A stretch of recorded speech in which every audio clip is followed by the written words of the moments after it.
देव सुभद्रा मई की जय। श्री श्री गौर निताय भगवान की जय। श्रील प्रभुपाद की जय। गुरु महाराज की जय। जय राधा माधव कुंज बिहारी। जय राधा माधव कुंज बिहारी। गोपी जन वल्लभ गिरिवरधारी। जय गोपी जन वल्लभ गिरिवरधारी। यशोदानन्दन व्रज जनरञ्जन। यशोदानन्दन व्रज जनरञ्जन। जमुनातीरावनचारी। जमुनातीरावनचारी।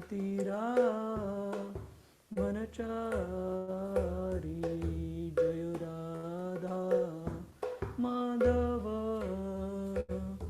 कुंज बिहारी। जय राधा माधव कुंज बिहारी। श्री कृष्ण चैतन्य प्रभु नित्यानंदा।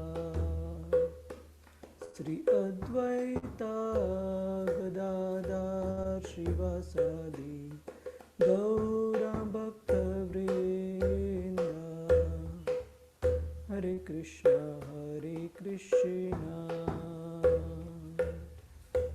कृष्णा कृष्णा हरे हरे।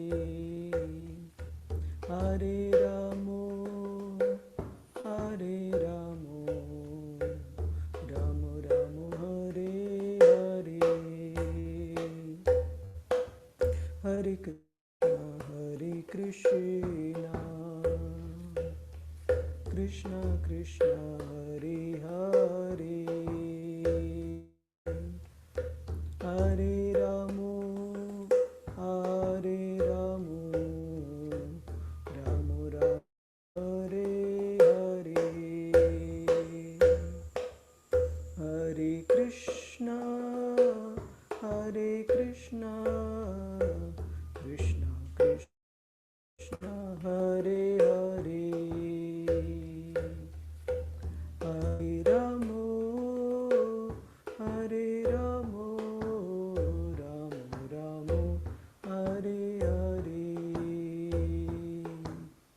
हरे कृष्णा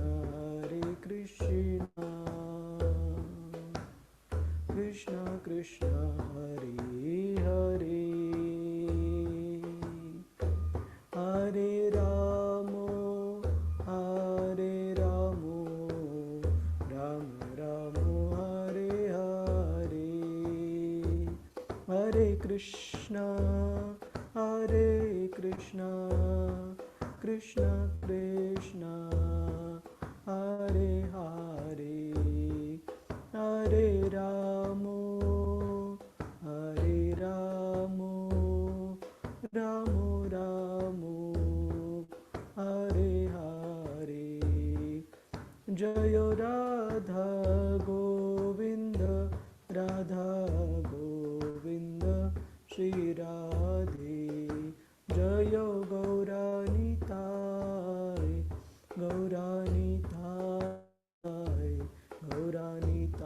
जय गौरानिताय। जय जय प्रभुपाद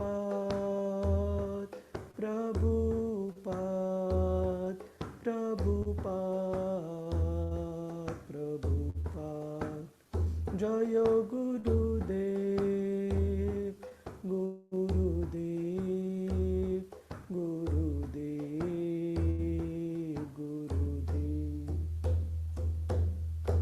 हरिनाम संकीर्तन की जय। श्रील प्रभुपाद की जय, गुरु महाराज की जय।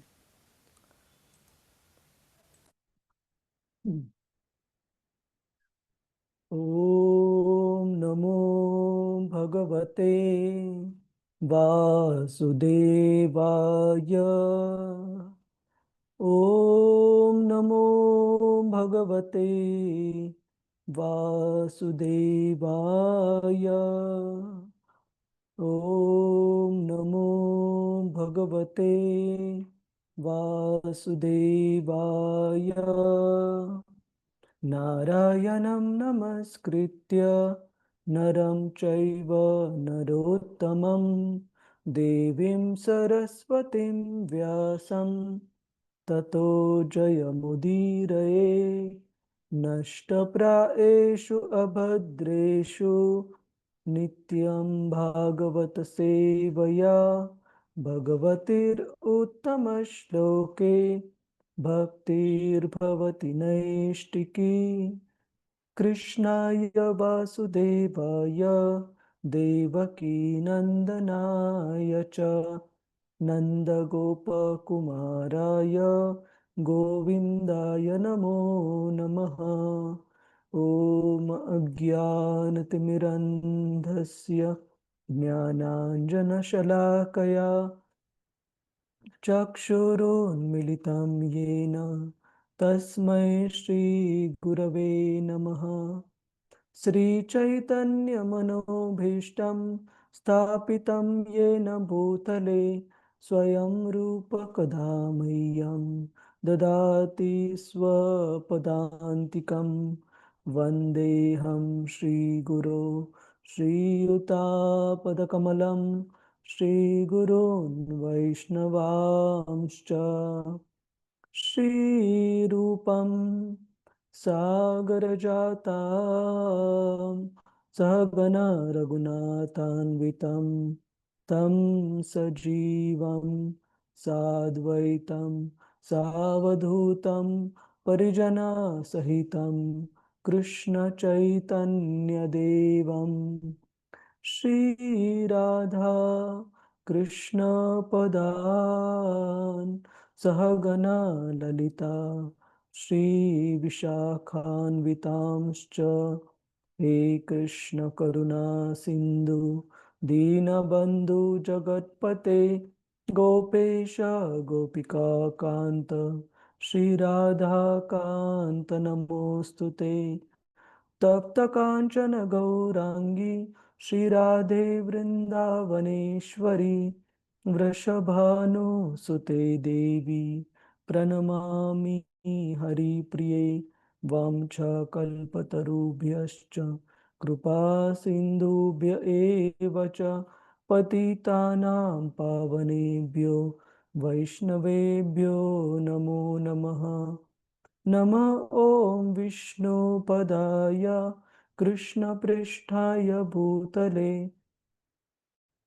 श्रीमते भक्तिवेदान्त स्वामिन् इति नामिने। नमस्ते सरस्वते देवी गौरवाणी प्रचारिणे निर्विशेष शून्यवादी पाश्चात्यदेशतारिणे। जय श्री कृष्ण चैतन्य प्रभु नित्यानंद श्री अद्वैत गदाधर श्रीवास आदि गौर भक्त वृंद। हरे कृष्णा कृष्णा कृष्णा हरे हरे, हरे राम राम राम हरे हरे। हरे कृष्णा प्रभूजी माताजी सगळ्यांचं स्वागत आहे आजच्या श्रीमद भागवतम चर्चेमध्ये। माफ करा की आपला सेशन काल होऊ शकला नाही आणि आज पण रिस्केड्यूल करावा लागला, कारण तब्येतीचे काही काही छोटे मोठे इश्यूज सुरू आहेत, पण हळूहळू कृष्णाच्या दयेने होईल गोष्टी व्यवस्थित।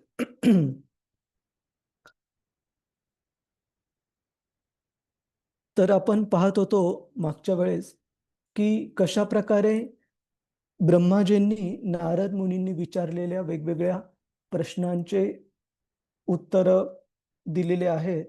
भगवंतांना मटेरियल आणि इफिशियंट याला आपण मराठीमध्ये कोणते समानार्थी शब्द आहेत, कोणी वाचला आहे का प्रभुजीत माताजीत? की भगवंत कशा प्रकारे मटेरियल याचा अर्थ 5 भौतिक घटकांचे कशा प्रकारे उगम किंवा कारण हे भगवंत आहेत.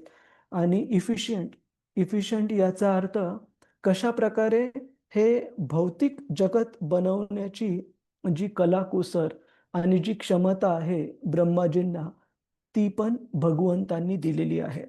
अशा प्रकारे ब्रह्माजी स्वतः नारद मुनींना समजावून सांगतात आणि नारद मुनींच्या द्वारे आपल्या सर्वांना की भगवंत हे कशा प्रकारे ह्या पूर्ण सृष्टीचे निर्माता आहेत. आणि जो नारद मुनींचा गैरसमज होता की ब्रह्माजी हेच निर्माता आहेत का, तर त्या गैरसमजाला ब्रह्माजींनी दूर केलेला आहे. आणि आपण मागच्या काही श्लोकांमध्ये पाहिलं की कशा प्रकारे ब्रह्माजी त्यानंतर नारद मुनींना समजावून सांगतात की हे जे भौतिक जगताचं निर्माण आहे भगवंतांच्या द्वारे, या भौतिक जगताला एकपाद विभूती म्हटलं जातं. आणि या भौतिक जगतापेक्षाही काही पटींनी मोठं आणि काही पटींपेक्षा जे की अमर्यादित आहे, असं आध्यात्मिक जगत हे त्रिपाद विभूती म्हणून जाणलं जातं. कारण साधारणपणे भौतिक जगाच्या जे काही सर्व ब्रह्मांड आहेत, त्यांच्या रचनेच्या 3 पट पेक्षा मोठं हे आध्यात्मिक जगत आहे.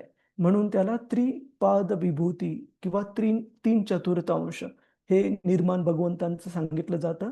आणि भौतिक जगत जे आहे त्याला एकपाद विभूती किंवा 1/4 चतकोर किंवा 25% भाग भगवंतांच्या निर्माणाचा म्हटला जातो. तर आपण श्लोक क्रमांक 22 पासून सुरुवात करूया. हा नंबर बरोबर आहे ना माताजी? हो रतिरूपा हो माता? हो हो हो प्रभूजी. ठीक. हरे कृपया कृष्ण. श्लोक म्हणण्याचा प्रयत्न करा. यस्मादंडं विरां जज्ञे यस्मादण्डे विराज मे यस्मादंडं विराट जज्ञे यस्मादण्डं विराज यज्ञे भूतेन्द्रियगुणात्मकः भूतेन्द्रिय गुणात्मकः तद्द्रव्यम् अत्यगाद् विश्वम् तद्द्रव्यमत्यगात् विश्वम् गोभिः सूर्य इवातपन्. सूर्य इवातपन्. हरे कृष्ण. मंगल माताजी. हरे कृष्ण. अनम्यूट करा मंगल माताजी. हरे कृष्ण प्रभुजी, दंडवत प्रणाम. हरे कृष्ण. दंडवत माताजी. येस माताजी. भाषांतर पासून वाचायचे ना प्रभुजी? हा हा. श्लोक नंबर 22. भाषांतर. त्या पुरुषोत्तम भगवंतांपासूनच सर्व ब्रह्मांडे आणि सर्व भौतिक तत्वे, गुण व इंद्रियांसहित विराट रूप निर्माण झाले. तरीही सूर्य ज्याप्रमाणे आपल्या किरणांपासून आणि उष्णतेपासून भिन्न आहे, त्याप्रमाणे भगवंतही अशा भौतिक प्रकटीकरणांपासून अलिप्त आहेत. तात्पर्य श्रील प्रभुपाद द्वारा. श्रील प्रभुपाद की जय. परमसत्यास पूर्वीच्या श्लोकामध्ये पुरुष किंवा पुरुषोत्तम असे संबोधण्यात आले आहे. परमपुरुष हे ईश्वर किंवा परम नियंत्रक आहेत व ते आपल्या निरनिराळ्या शक्तींद्वारे नियंत्रण करतात. भगवंतांची भौतिक शक्ती किंवा एकपाद विभूतीचे प्रकटीकरण हे त्यांच्या अनेक दासींपैकी एकीप्रमाणे आहे. भिन्ना प्रकृती. आणि गीतेच्या भाषेत सांगावयाचे तर तिच्याकडे भगवंत तितकेसे आकृष्ट होत नाहीत. तथापि त्रिपाद विभूतीचे क्षेत्र म्हणजे भगवंतांच्या शक्तीचे विशुद्ध आध्यात्मिक प्रकटीकरण असल्यामुळे ते त्यांना अधिक आकृष्ट करते. म्हणूनच भगवंत हे भौतिक प्रकृतीला गर्भस्थ करून भौतिक प्राकट्य निर्माण करतात आणि नंतर त्या प्रकटीकरणामध्ये स्वतःला महाकाय विश्वरूपामध्ये विस्तारित करतात. अर्जुनाला दाखविण्यात आलेले हे विश्वरूप हे काही भगवंतांचे मूळ स्वरूप नाही. त्यांचे मूळ स्वरूप म्हणजे पुरुषोत्तमाचे दिव्य रूप किंवा प्रत्यक्ष श्रीकृष्ण हे होय. या ठिकाणी सुंदर रीतीने विश्लेषण केले आहे की ते सूर्याप्रमाणेच स्वतःचा विस्तार करतात.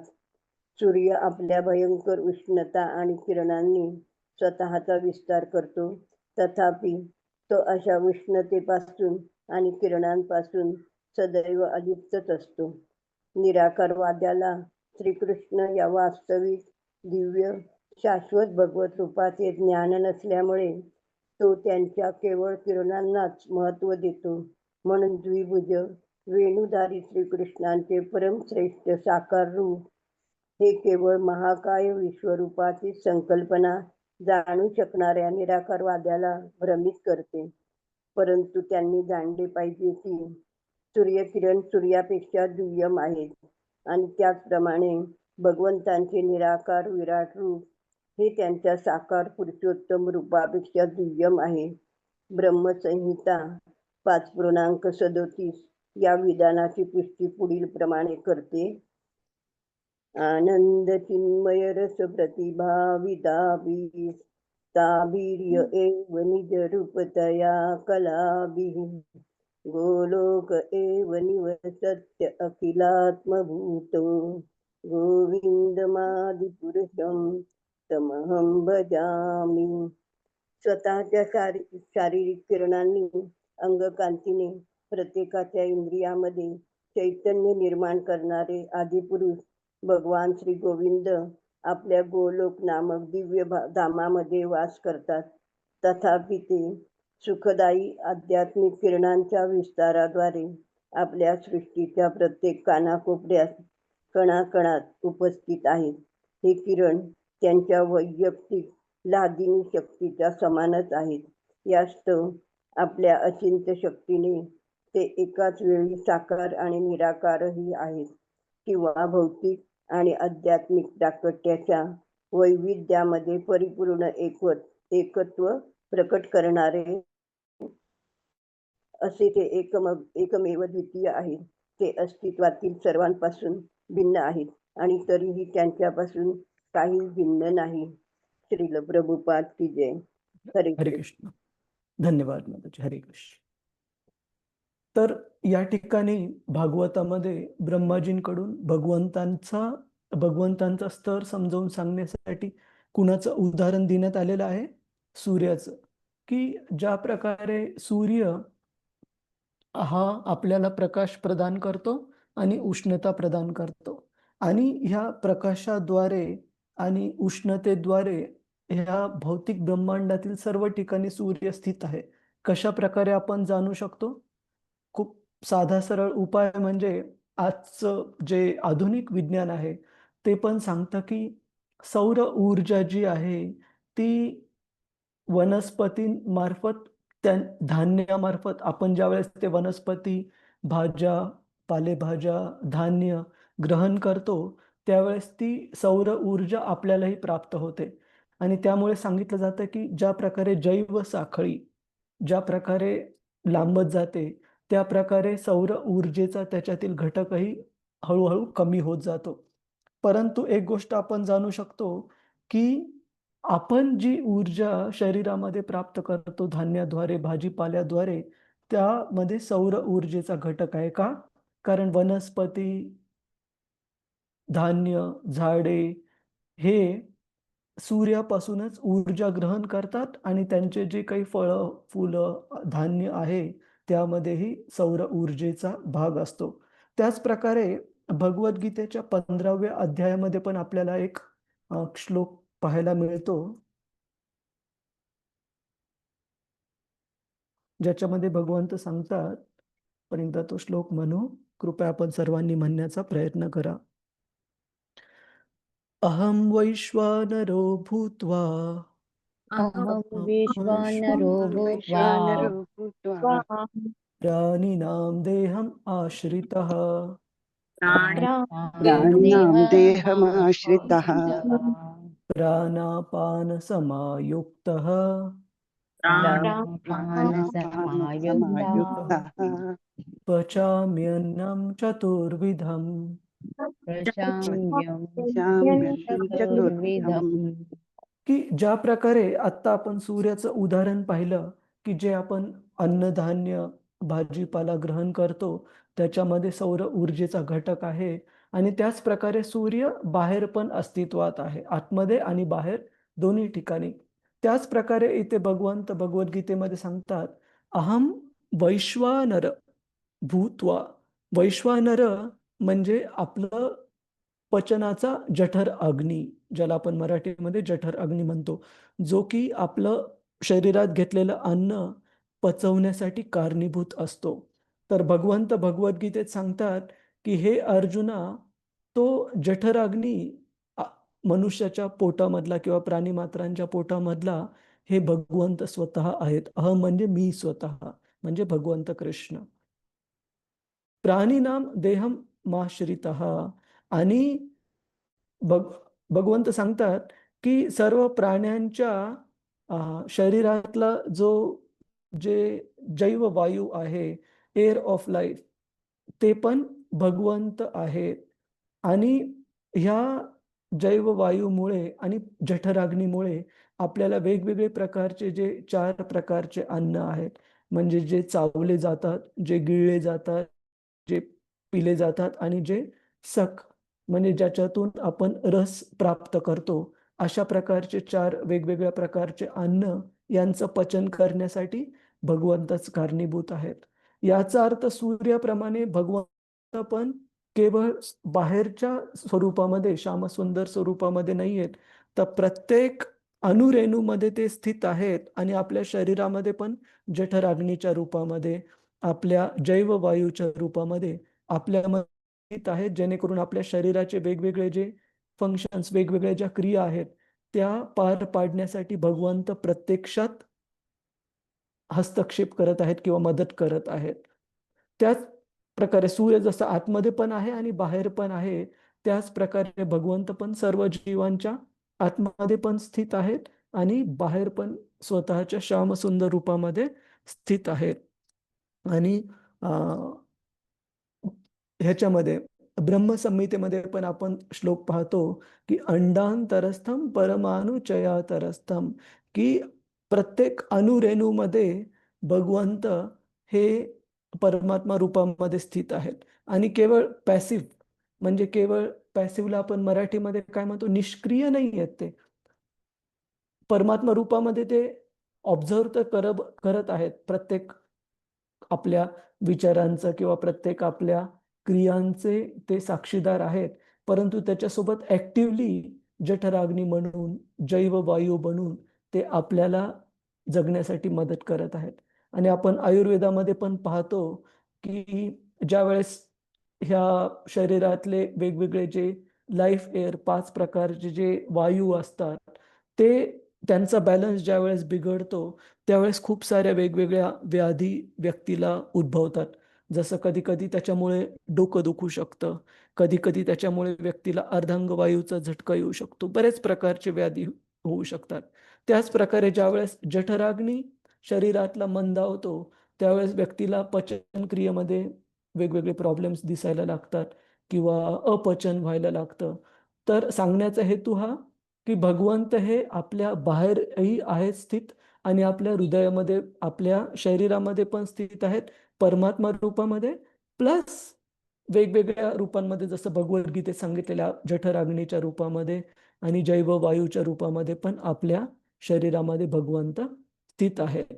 तर सांगण्याचा अर्थ असा की जो व्यक्ती खऱ्या रीतीने भगवंतांना ओळखतो, त्या व्यक्तीसाठी भगवंतांना जाणणं अवघड नाहीये. का?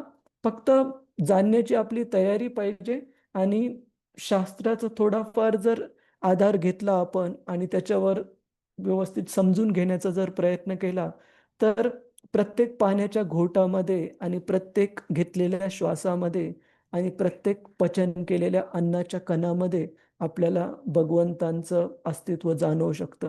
कारण भगवद्गीतेमध्ये भगवंत सांगतात की मी पाण्याची जी चव आहे ती मी आहे. आपण तहानलेला असताना एखाद्याने आपल्याला अमृत पण देऊ द्या, आपल्याला ते एवढं चविष्ट किंवा घ्यावंसं वाटणार नाही जेवढं तहानलेलं असताना पाण्याची चव आपल्याला आवडते. का? कारण ती चव दुसऱ्या कोणत्याच पेयाद्वारे, मग ते कितीही महागडं सॉफ्ट ड्रिंक असू द्या किंवा दुसरं कोणतंही महागडी हे असू द्या, पेय असू द्या, परंतु स्वच्छ शुद्ध पाण्याच्या चवीची बरोबरी तहानलेल्या माणसासाठी दुसरं कोणतंही द्रव्य करू शकणार नाही.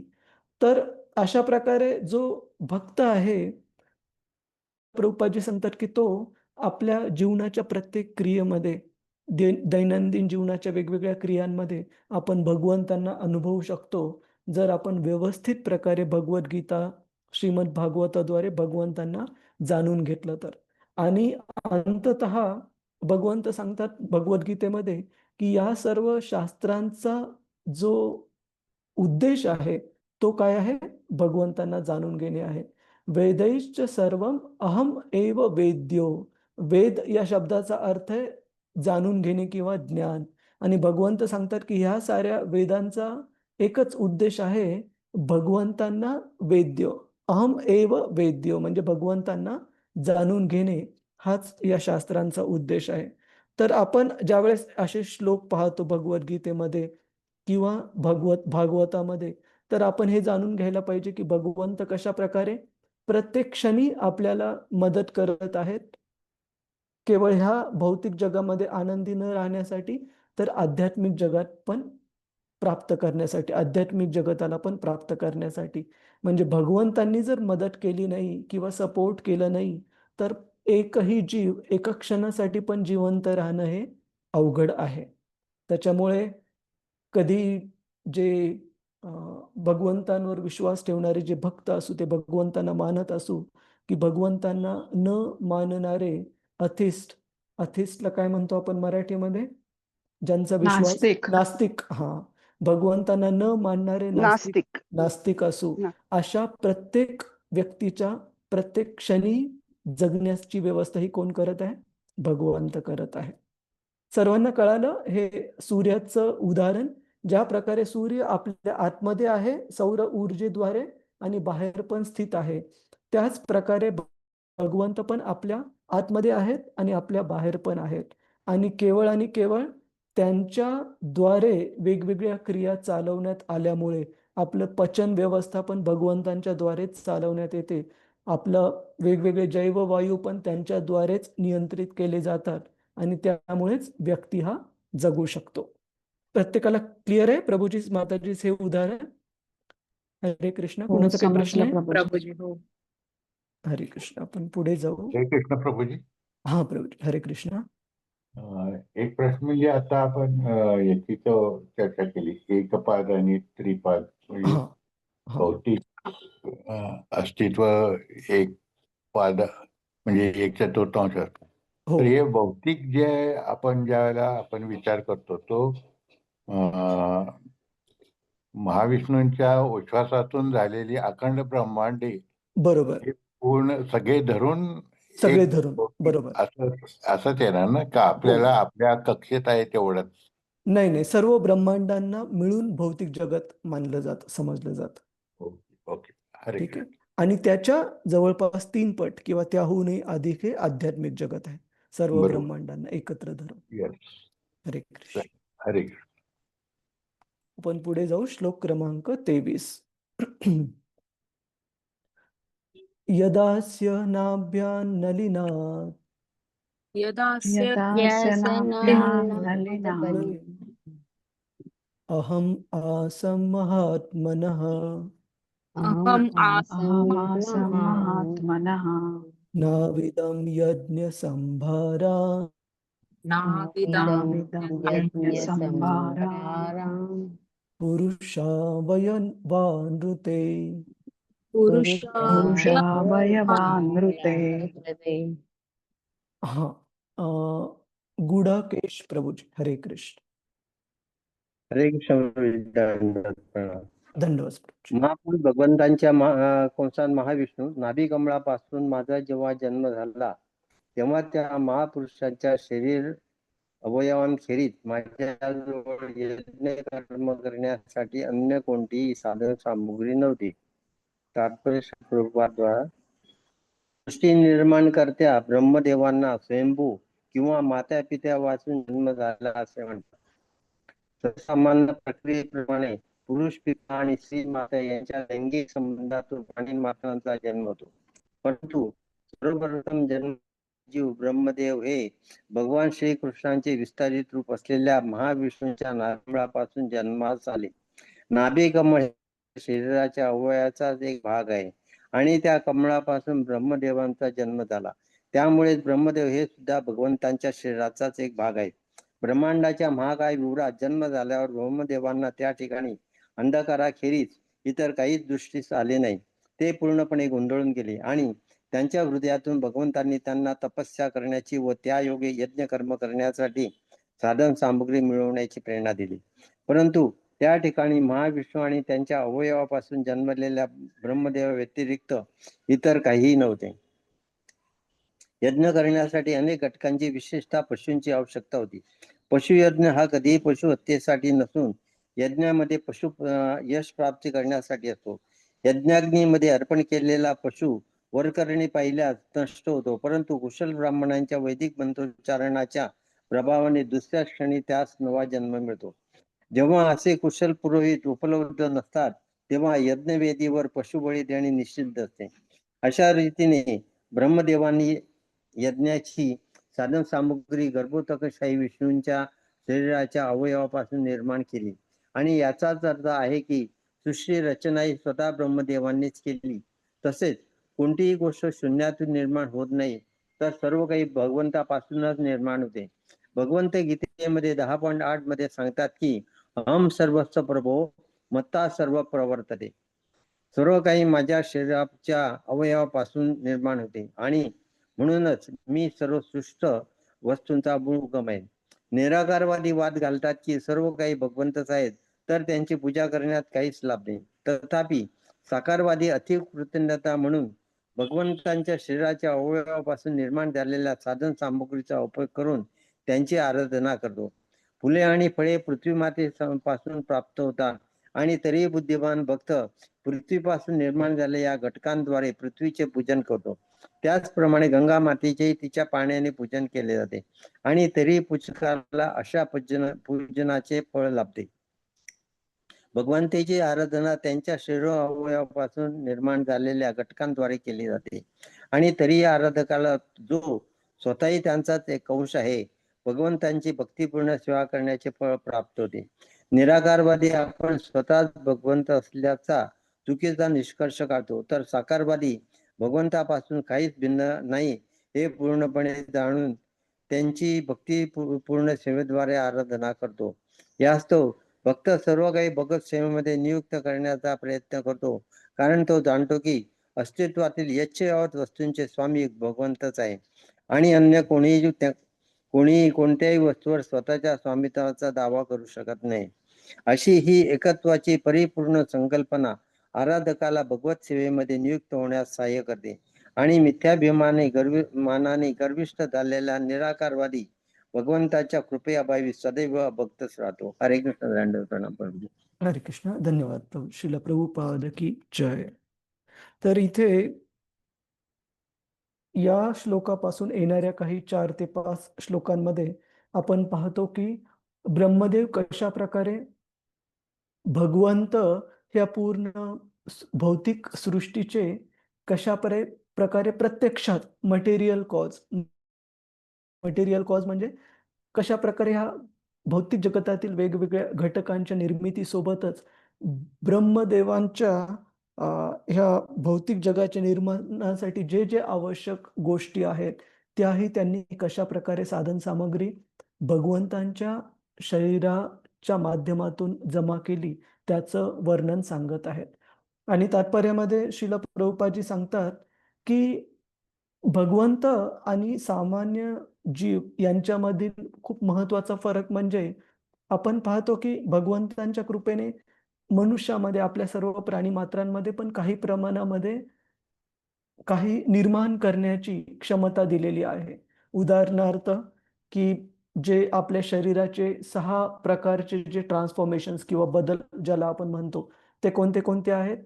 की शरीर हे जन्म घेतं, काही काळपर्यंत वाढतं, त्यानंतर काही काळ मेंटेन म्हणजे राहतं, त्यानंतर त्याचे बाय प्रॉडक्ट्स म्हणजे मुलं वगैरे जन्माला येतात. त्यानंतर त्याचं झीज किंवा डिटोरिओरेशन हळू-हळू वृद्ध व्हायला लागतं आणि त्यानंतर ज्यावेळेस ते राहण्याच्या योग्य राहत नाही, त्यावेळेस त्याचा अंत होतो, ज्याला आपण मृत्यू म्हणतो. परंतु भगवंतांच्या बाबतीमध्ये किंवा भगवंतांचा जो अंश आहे आत्मा, त्याच्या बाबतीमध्ये हे 6 प्रकारचे बदल आपल्याला पाहायला मिळत नाहीत. आत्मा हा एका लहान बाळाचा जेवढा सक्रिय राहतो किंवा जेवढ्या त्याच्या इच्छा आकांक्षा राहतात, तशाच प्रकारच्या इच्छा आकांक्षा आपण मोठे झाल्यानंतर पण त्या इच्छा आकांक्षा कधी कमी होत नाहीत. का? कारण आत्मा हा पण भगवंतांचा अंश आहे.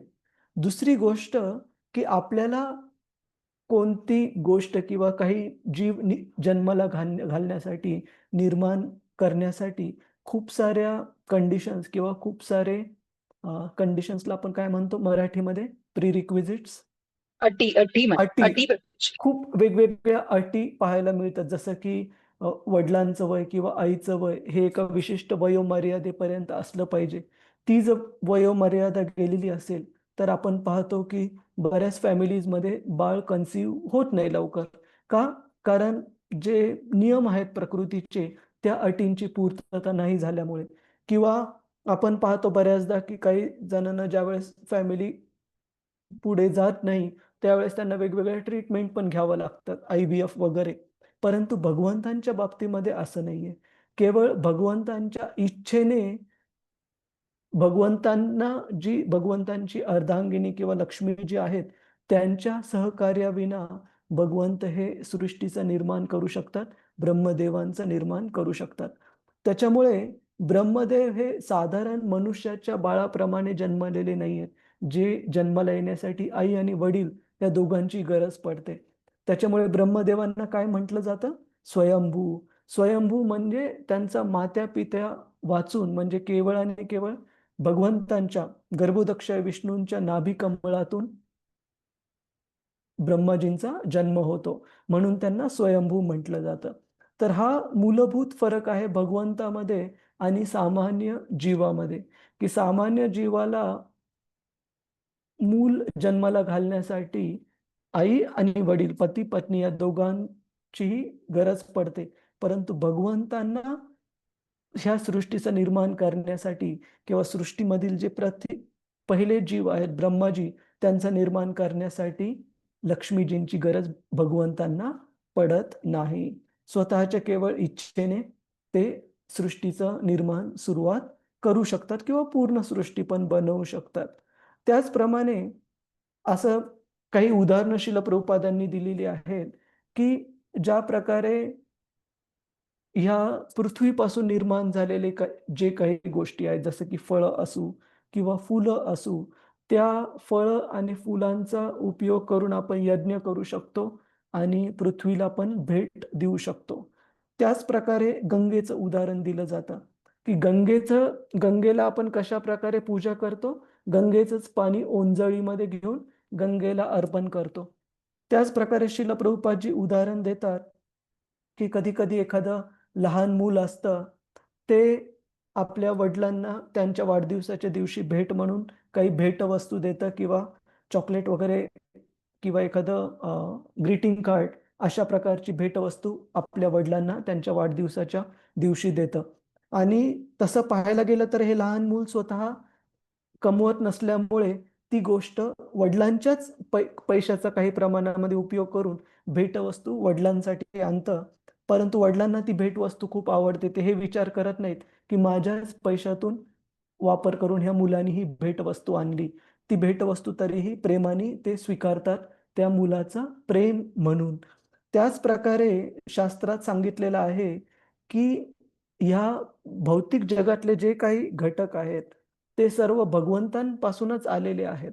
आणि ज्यावेळेस आपण त्या घटकांचा उपयोग करून भगवंतांना एखादी गोष्ट अर्पण करतो, त्यावेळेस भगवंत ते आनंदाने स्वीकारतात. हा विचार न करता की शेवटी त्यांनीच निर्माण केलेल्या भौतिक घटकांचा उपयोग आपण करत आहोत त्यांना एखादी गोष्ट अर्पण करण्यासाठी. आपलं स्वतःचं काही नाही, आपली बुद्धी असू, जी की आपली क्षमता, कोणती गोष्ट बनवण्याची, कोणती गोष्ट करण्याची, ती क्षमता भगवंतांपासून प्राप्त झालेली आहे. भौतिक जगातले वेगवेगळे घटक, पृथ्वी, वायू, जल, अग्नी, आकाश, हे सर्व भगवंतांपासून प्राप्त झालेले आहेत. सूर्य, चंद्र हे भगवंतांपासून, भगवद्गीता सांगते की ते भगवंतांच्याच शरीराचा जो प्रकाश आहे तो परावर्तित करून ह्या भौतिक जगामध्ये देतात. मग हे सर्व जर भौतिक घटक भगवंतांपासूनच प्राप्त होत असतील तर आपण कधी असं समजायचं नको की आपण भगवंतांना एखादी गोष्ट अर्पण करत आहोत तर आपल्याकडून ती काही ऑफरिंग आहे. शेवटी पाहायला गेलं तर फक्त आपण कृतज्ञता व्यक्त करत आहोत भगवंतांना, त्यांनीच निर्माण करून दिलेले घटक त्यांना अर्पण करून, किंवा त्या घटकांपासून निर्माण केलेली कोणती सुंदर गोष्ट त्यांना अर्पण करून. तर अशा प्रकारे, परंतु त्यास महत्व आहे का? कारण ज्या प्रकारे त्या लहान मुलाच्या उदाहरणामध्ये त्या लहान मुलाने आणलेली, वडिलांसाठी आणलेली भेटवस्तू हे वडील आनंदाने स्वीकारतात त्या मुलाचं प्रेम पाहून, त्याच प्रकारे भगवंत पण भक्तांची जी ऑफरिंग, भक्तांनी जो त्यांना दिलेला भेट वस्तू किंवा भोग आहे तो आनंदाने स्वीकारतात. सर्वांना हे उदाहरण क्लिअर आहे का प्रभूजीस, माताजीस? सो 2 मुद्दे आपण पाहिले, भगवंत आणि सामान्य प्राणी मात्रांमधला फरक, की सामान्य प्राणी मात्रांना कोणतंही निर्माण करण्यासाठी, एखादा जीव जन्माला घालण्यासाठी पण काही अटींची पूर्तता करावी लागते, काही प्रयत्न करावे लागतात. परंतु भगवंतांच्या बाबतीमध्ये असं नाहीये. आणि गोष्ट की या भौतिक जगतातले सर्व घटक भगवंतांपासून प्राप्त झालेले असल्यामुळे आपण जर भगवंतांना काही अर्पण करत असू तर केवळ आणि केवळ आपली कृतज्ञता आहे. असं नाही की भगवंतांना ती गोष्ट कमी आहे किंवा भगवंतांपासूनच ते सर्व प्राप्त झालेलं आहे. सर्वांना क्लिअर आहे प्रभूजीस, माताजीस? हरे कृष्ण. आणि हरे कृष्ण. आणि श्रील प्रभुपादजी सांगतात की कशा प्रकारे यज्ञ कर्म करण्यासाठी वेगवेगळी सामग्री जी आहे, अन्नधान्य असू, वेगवेगळ्या यज्ञांमध्ये दिल्या गेलेल्या आहुती असू, या सर्व ब्रह्माजींनी जे विराट पुरुष आहेत त्यांच्या वेगवेगळ्या अंगातून हे घटक जमा केले यज्ञ कार्याची पूर्तता करण्यासाठी. परंतु श्रील प्रभुपादजी तात्पर्यामध्ये विशेषतः सांगत आहेत की अगोदरच्या काळामध्ये काही प्रकारचे जे यज्ञ केले जायचे, उदाहरणार्थ अश्वमेध यज्ञ, याच्यामध्ये घोडा अर्पण केला जायचा. परंतु हे सारे यज्ञ ज्यांच्यामध्ये पशूंची आहुती दिली जायची, विशेषतः कलियुगामध्ये प्रोहिबिटेड म्हणजे वर्ज्य आहेत. का? कारण असे कुशल पुरोहित जे की अशा प्रकारे ते यज्ञ घडवू शकतील जेणेकरून अर्पण केलेल्या पशुला लगेच नवीन देह प्राप्त व्हावा, श्रेष्ठ म्हणजे मनुष्य कुळामध्ये जन्म प्राप्त व्हावा, अशा प्रकारचे पात्र पुरोहित आता उपलब्ध नाही आहेत कलियुगामध्ये. त्याच्यामुळे असे यज्ञ ज्याच्यामध्ये पशूंची आहुती दिली जाते, कलियुगामध्ये बिलकुल त्याला वर्ज्य सांगितलेलं आहे शास्त्रामध्ये.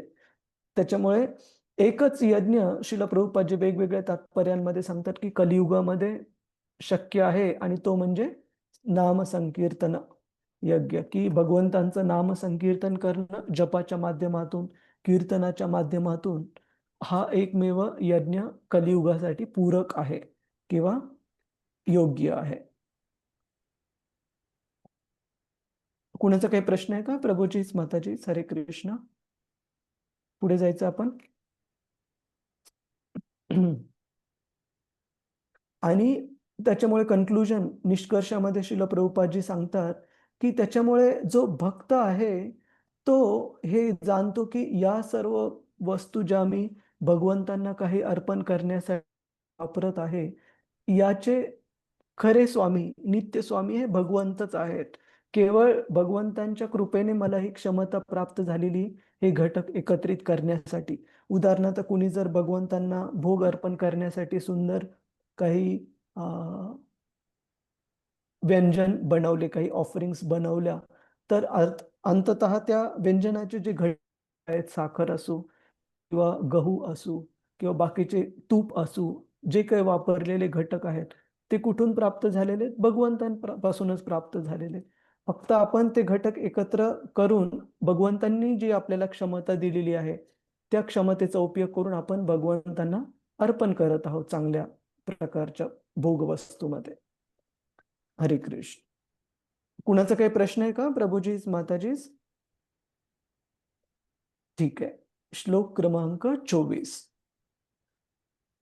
तेषु यज्ञस्य पशवः तेषु यज्ञस्य पशवः स वनस्पतयः कुशः सवनस्पतयः कुशः इदं च देवयजनम् इदं च देवयजनम् कालश्चोरुगुणान्वितः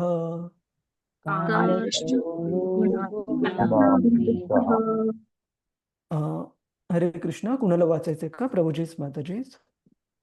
हरे कृष्ण प्रभुजी. हरे कृष्ण. यस माताजी. सादर प्रणाम. धन्यवाद. अन्य आवश्यक घटक म्हणजे यज्ञ पात्रे, यज्ञविधी करण्यासाठी फुले, पाने आणि कुशगवत तसेच यज्ञवेदी आदी साधन सामग्रीची आणि योग्य काळाची, वसंत ऋतूची आवश्यकता असते. हरे कृष्ण प्रभुजी. हरे सादर कृष्ण. प्रणाम. पुढचा पण वाचा माताजी. अन्य आवश्यक. अन्य आवश्यक घटक म्हणजे यज्ञ पात्रे, धान्ये, घृत, मध, सुवर्ण, मृत्तिका, जल, ऋग्वेद, यजुर्वेद, सामवेद आणि यज्ञ करण्यासाठी 4 पुरोहित. तात्पर्य श्रील प्रभुपादजी द्वारा यज्ञ यशस्वीपणे पार पाडण्यासाठी कमीत कमी 4 पुरोहितांची आवश्यकता असते. साधन सामग्री अर्पण करणारा म्हणजे होता, मंत्रोच्चारण करणारा म्हणजे उद्गाता, अग्नीच्या सहाय्याविना अग्नी प्रज्वलित करणारा अध्वर्यू आणि संपूर्ण विधीची देखरेख करणारा ब्रह्मा, असे यज्ञ आदी जन्म ब्रह्मदेवांच्या जन्मापासून पुढे युधिष्ठिर महाराजांच्या काळापर्यंत केले जात. तथापि या भ्रष्ट आणि कलहयुक्त युगामध्ये असे निष्णात ब्राह्मण अतिशय दुर्मिळ आहेत. म्हणून या कलियुगात पवित्र भगवान नामाचे कीर्तन करण्याचा यज्ञ म्हणजेच संकीर्तन यज्ञ सांगण्यात आला आहे. याची पुष्टी शास्त्रांमध्ये पुढील प्रमाणे करण्यात आली आहे. हरेर नाम हरेर नामैव केवलम कलौ नास्तेव नास्तेव नास्तेव गतिरन्यथा. हरे कृष्ण प्रभुजी. सादर प्रणाम. श्रील प्रभुपादजी की जय. धन्यवाद माताजी. हरे कृष्ण. तर आपण पाहतो की हा जो श्लोक आहे कली संतरण उपनिषद मधून आलेला आहे आणि श्री चैतन्य महाप्रभूंनी स्वतः या श्लोकाचं समर्थन केलं की कशा प्रकारे कलियुगामध्ये काय सांगितलं येतंय?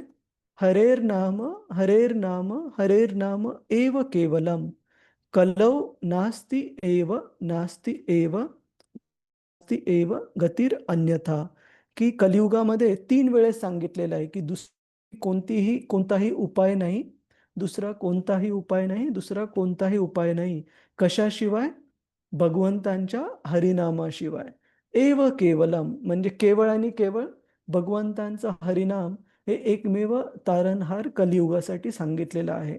आणि हेच कारण आहे, हाच आधार आहे ज्या आधारावर श्री चैतन्य महाप्रभूंनी आपल्या सर्वांना हरे कृष्ण महामंत्र प्रदान केला आहे.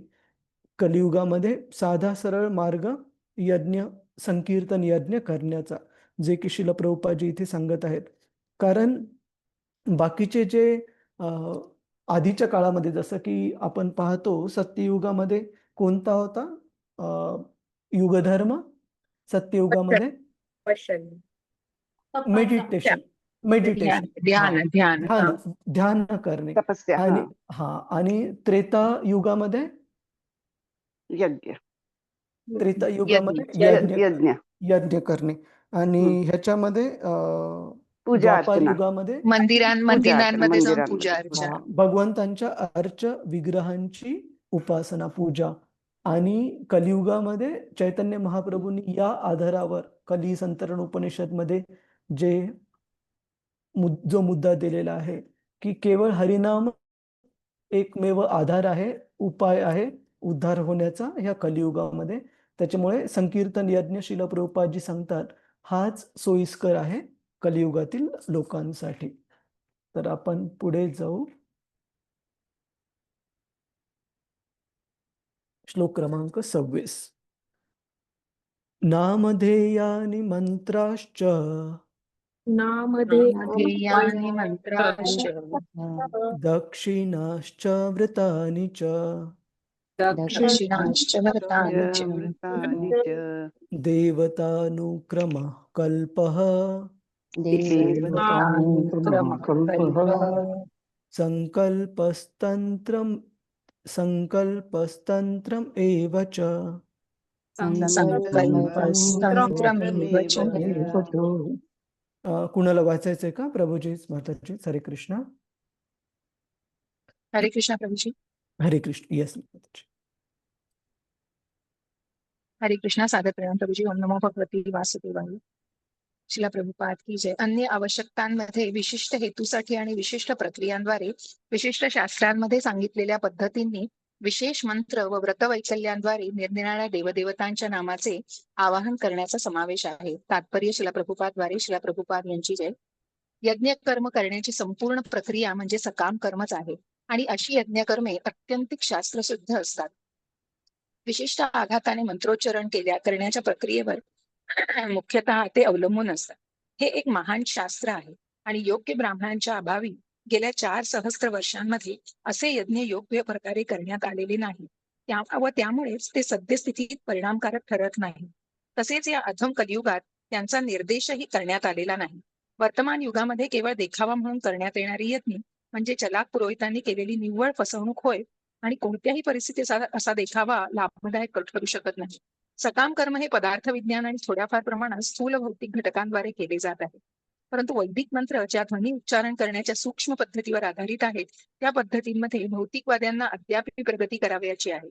स्थूल पदार्थ विज्ञान हे मनुष्य जीवनाचे ध्येय बदलू शकत नाही. जीवनाच्या वास्तविक समस्यांचे मुळीच समाधान न करता पदार्थ विज्ञान कृत्रिम गरजा वाढवू शकते. म्हणून भौतिकवादी जीवन हे सर्वांना चुकीच्या मानवी संस्कृतीकडे घेऊन जाते. आध्यात्मिक साक्षात्कार हा मनुष्य जीवनाचा अंतिम उद्देश असल्यामुळे वर सांगितल्याप्रमाणे पवित्र हरिनामाचे संकीर्तन करण्याचा प्रत्यक्ष मार्ग श्री चैतन्य महाप्रभूंनी स्पष्टपणे सांगितलेला आहे. अशा या हरिनाम संकीर्तनाच्या सहज सुलभ मार्गाचा लाभ आधुनिक काळातील कोणताही केवळ मनुष्य घेऊ शकतो व हा मार्ग वर्तमान समाजाच्या गुंतागुंतीच्या रचनेसाठी योग्यच आहे. हरे कृष्ण प्रभूजी. सादर प्रणाम. हरे कृष्ण. धन्यवाद माताजी. श्रील प्रभुपाद की जय. जय. तर या तात्पर्यामध्ये श्रील प्रभुपादजी खूप महत्वाचा एक मुद्दा सांगत आहेत आणि श्रील प्रभुपादजी त्यांच्या क्लासेसमध्ये पण हा मुद्दा बऱ्याच वेळेला मांडतात की जे आधुनिक शिक्षण पद्धती आहे किंवा जे पदार्थ विज्ञान आहे, पदार्थ विज्ञान म्हणजे ज्याला आपण फिजिकल सायन्स म्हणतो किंवा जे विज्ञान आपण शाळा, कॉलेजेस, युनिव्हर्सिटीजमध्ये शिकतो, तर ह्या आधुनिक शिक्षण पद्धतीची एक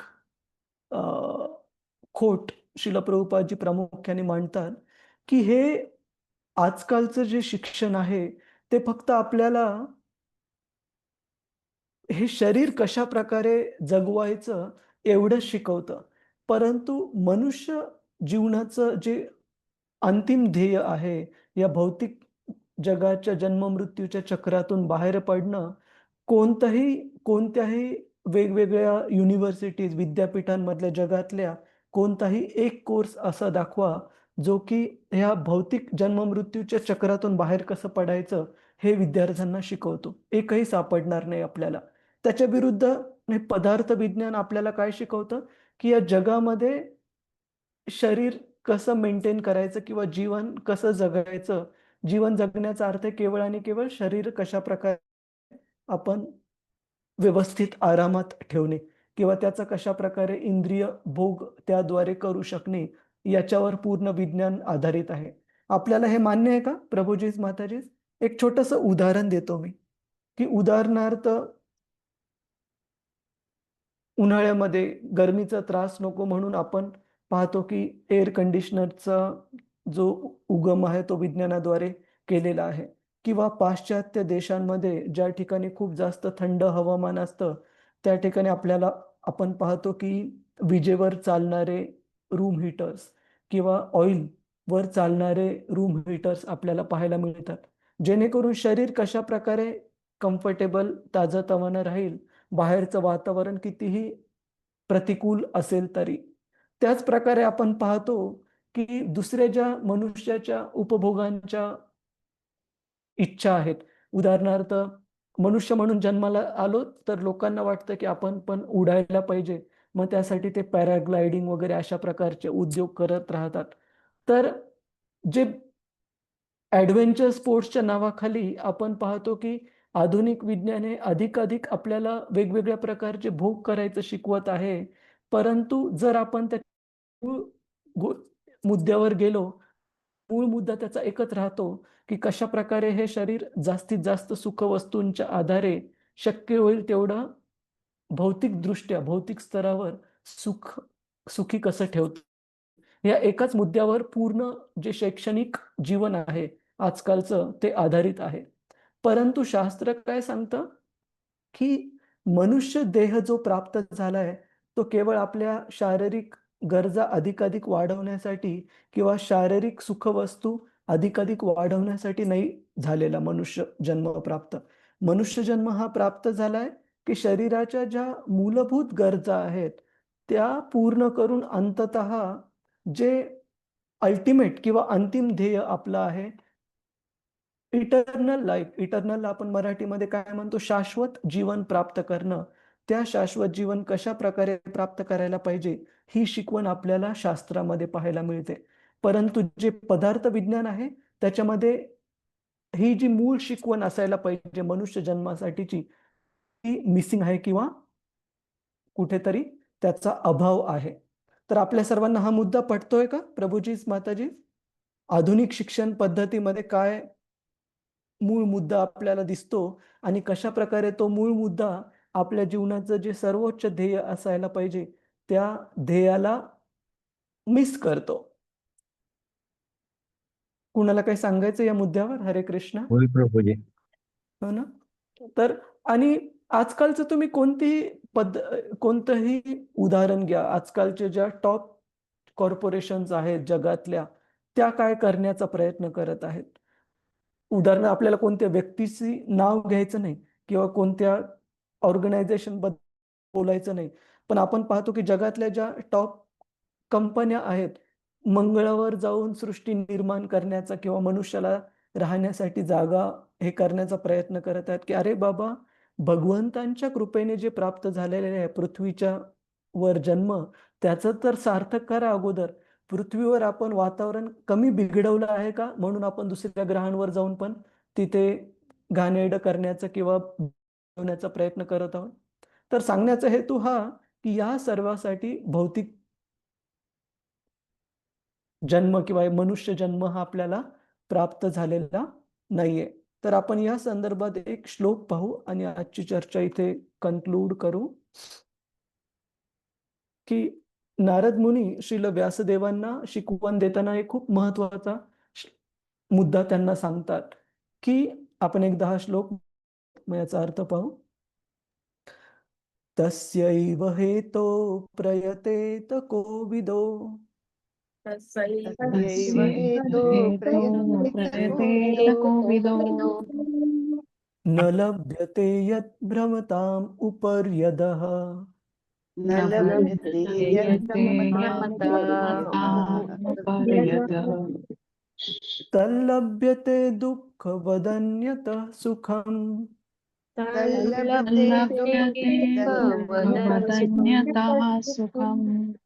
कालेन सर्वत्र गभीररंहसा.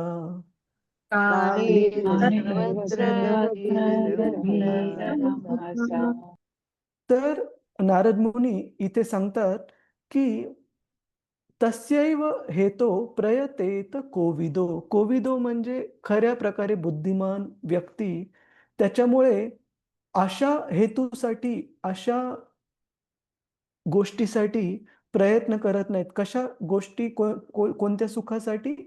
न लभ्यते यत् भ्रमताम उपर्यदः, जे की कुठे पण उपलब्ध आहे. म्हणजे निम्न स्तराचे जर जर आपण जन्म पाहिले, कुत्रे, मांजरी, जीव, जंतू, पशु, पक्षी या निम्न जन्मामध्ये पण जे उपलब्ध आहे, अशा भौतिक सुखासाठी जे कोविद, जे खरेच बुद्धिमान व्यक्ती आहेत, ते प्रयत्न करत नाहीत.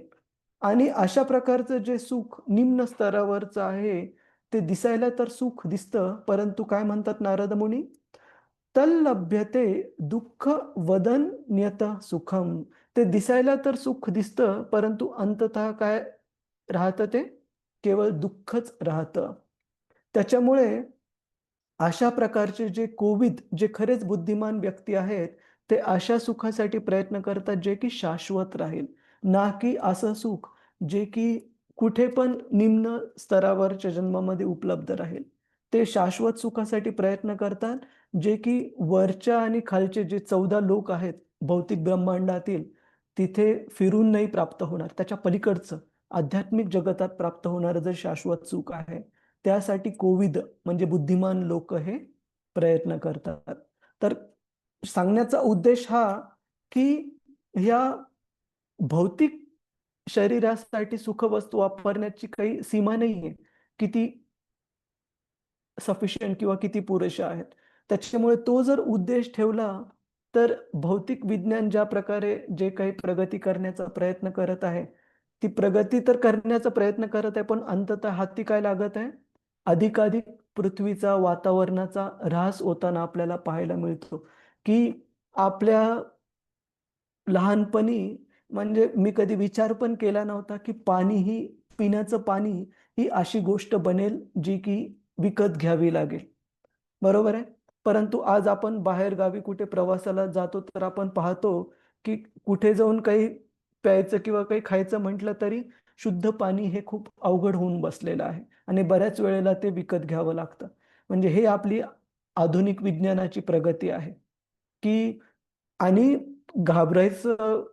घाबरवायला नको सगळ्यांना, परंतु आपल्या जगातल्या काही काही शहरं असे होत चाललेले आहेत, की जिथं शुद्ध हवा पण श्वास घेणं मुश्किल आहे. म्हणजे बऱ्याच ठिकाणी हवा शुद्ध करण्याची यंत्र विकली जातात, एअर प्युरिफायर. आणि काही दिवसांनी पाण्यासारखं असं होऊ नये, की शुद्ध हवेचा श्वास घेण्यासाठी पण आपल्याला पैसे मोजावे लागावेत. म्हणजे सांगायचं झालं तर पदार्थ विज्ञानाच्या प्रगतीचा हा अंततः परिणाम आपल्याला पाहायला मिळतो. त्याच्यामुळे खऱ्या अर्थी जर पाहायला मिळालं तर ही प्रगती नाहीये, ही अधोगती आहे किंवा जीवन अधिकाधिक जास्त अवघड करत चाललेलो आहोत आपण, जेवढं असायला पाहिजे त्याच्यापेक्षा. त्याच्यामुळे खरा कोविद, खरा बुद्धिमान व्यक्ती तो, जो की अशा भौतिक जगतापासून जे की शाश्वत जीवनासाठी नाही बनलेलं आहे, लवकरात लवकर बाहेर पडण्याचा प्रयत्न करेल. आणि जोपर्यंत आपण ह्या भौतिक जगतामध्ये आहोत, तोपर्यंत भगवत भक्तीद्वारे, भगवंतांच्या नामस्मरणाद्वारे शाश्वत जीवन प्राप्त करण्याचा प्रयत्न करेल. आणि इथे श्रील प्रभुपादजी तात्पर्यामध्ये सांगत आहेत, की कशा प्रकारे जे सामान्यतः वेगवेगळ्या प्रकारचे यज्ञ आपल्याला पाहायला मिळतात, त्या यज्ञांचं प्रत्येक यज्ञांमध्ये काही ना काही प्रयोजन म्हणजे त्याचा उद्देश आपल्याला पाहायला मिळेल. आणि जास्तीत जास्त यज्ञ कर्म हे भौतिक सुख प्राप्त करण्यासाठी, उदाहरणार्थ आपण पाहतो पुत्र कामेष्टी यज्ञ, हा यज्ञ, तो यज्ञ, हे भौतिक सुख वाढवण्यासाठीचेच जास्त करून प्रयोजन आहेत. परंतु एका भक्तासाठी भौतिक गरजा पूर्ण करण्यासाठी पण आपल्याला देवी देवतांचं आवाहन करण्याची गरज नाहीये. एक भक्त ज्या प्रकारे एक पतिव्रता स्त्री तिच्या सर्व गरजांसाठी पतीवर अवलंबून राहते. एखादी गोष्ट कमी असेल तर ती आपल्या नवऱ्यालाच मागणार, कुठे शेजाऱ्याला जाऊन मागणार नाही, की आमच्या घरामध्ये टीव्ही नाही, आपल्याकडे येऊ का म्हणून टीव्ही पाहण्यासाठी. त्याच प्रकारे जो भगवंतांच्या प्रती एकनिष्ठ भक्त आहे, तो त्याच्या जीवनामध्ये ज्या काही गरजा आहेत त्यासाठी केवळ आणि केवळ भगवंतांवरच अवलंबून राहतो. सर्वांना क्लिअर आहे हा मुद्दा? प्रभूजीच, माताजी, हरे कृष्ण. अवघड हो आहे का प्रभूजी. समजण्यासाठी? हो प्रभूजी. हरे कृष्ण, हरे कृष्ण. तर खूप खूप धन्यवाद आपल्या सर्वांचा. आणि आपण या आठवड्यामध्ये पण भेटण्याचा प्रयत्न करू. तर अतिरूपा माताजी, मी तुम्हाला सांगतो, मोस्टली हो, हो. आपण मंगळवारी संध्याकाळी प्रयत्न करू, आपण सर्व हो, उपलब्ध हो. असं. ठीक चालेल, आहे? चालेल प्रभूजी. ठीक आहे. चालेल. हरे कृष्ण. वांछा कल्पतरुभ्यश्च कृपा सिंधुभ्य एव च पतितानां पावनेभ्यो वैष्णवेभ्यो नमो नमः. अनंत कोटि वैष्णव वृंद की जय. वैष्णव ठाकुर की जय. श्रील प्रभुपाद की जय. हरे कृष्ण. कृष्ण प्रभूजी हरे हरे कृष्ण. कृष्ण हरे सादर कृष्ण. प्रणाम बस प्रभूजी. हरे प्रभूजी. कृष्ण. हरे हरे कृष्ण, कृष्ण. दंडवत प्रणाम प्रभुजी. हरे कृष्ण. धन्यवाद.